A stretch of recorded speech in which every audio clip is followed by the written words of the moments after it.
chưa nói được địa chỉ ha, chúng tôi bằng chúng tôi sẽ xem. Và trận kế tiếp thì hai đội cũng đang rất là gay cấn giữa hai đội Công Điền mang số ghe 39 bên tay phải và sẽ có bên tay trái mang số ghe số 7.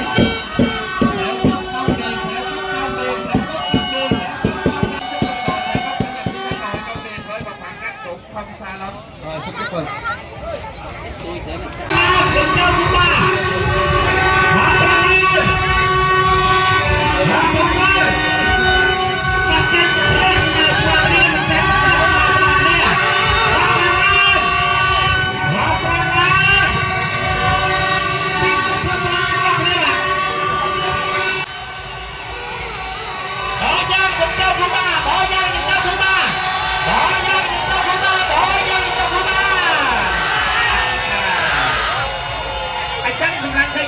Tội giác các bạn chụp trên tỉnh nghe rồi Quỳnh rồi công an đi Tô Liên 2 Công Công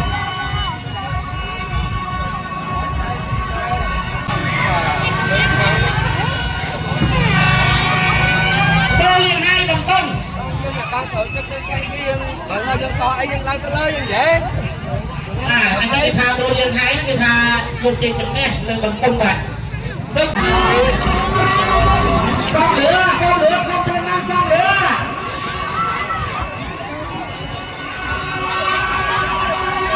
được một cái miền thực ra có đến cả miền tận lúc nhất.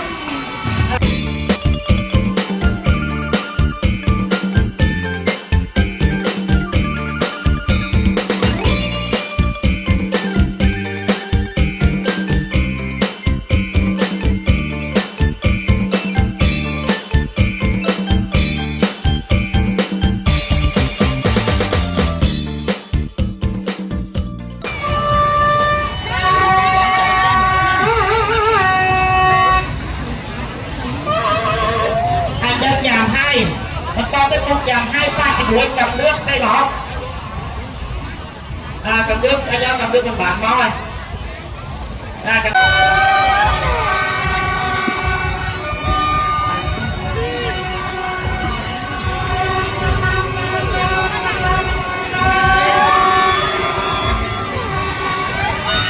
su con con ngon được nhẹ xả su đó con ơi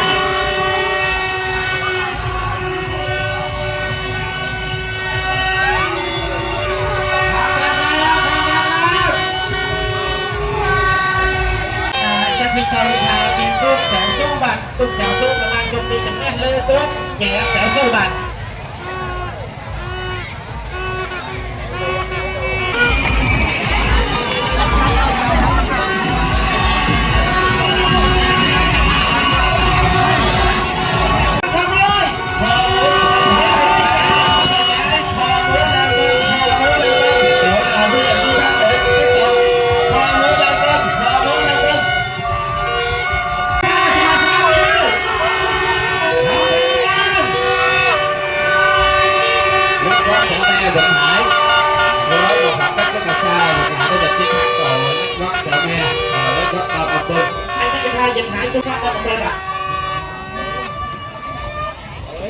Chẳng đi qua dòng 3, dòng 2 bạn.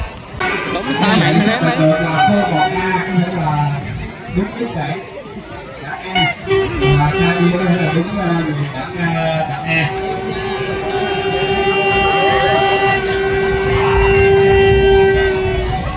Thay viên không hẳn hết bạn. Thứ 1 A cái thứ những hạt đạn. Nên sự mặt thay đó tha thứ 1 A nó rùm hơi bạn. Rùm hơi. Thay viên hẹn cảnh rất bạn. Hẹn cảnh rất. Không hẳn ra thay viên.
gần chùa Sở Me vàng 2 với một khoảng cách rất là xa thì gần chùa Sở Me sẽ giành chiến thắng trận này.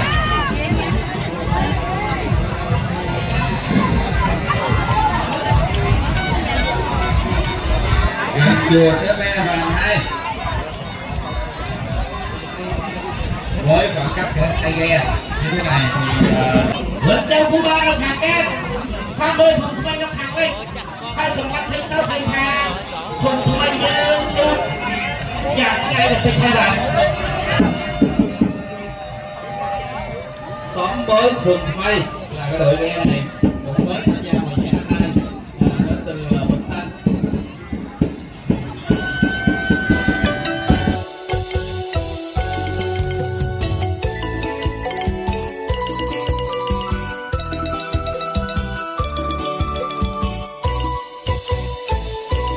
Trăm một đôi cổ ốp bột pha cầm đề ba sẵn ơi dùm riêng sna sọc bài ở cha xôm lăng rồm trong vạn rồm vuông tình mặn yên ấy anh chân sợi lăng rồm nâng bong mẹ kia kêu thla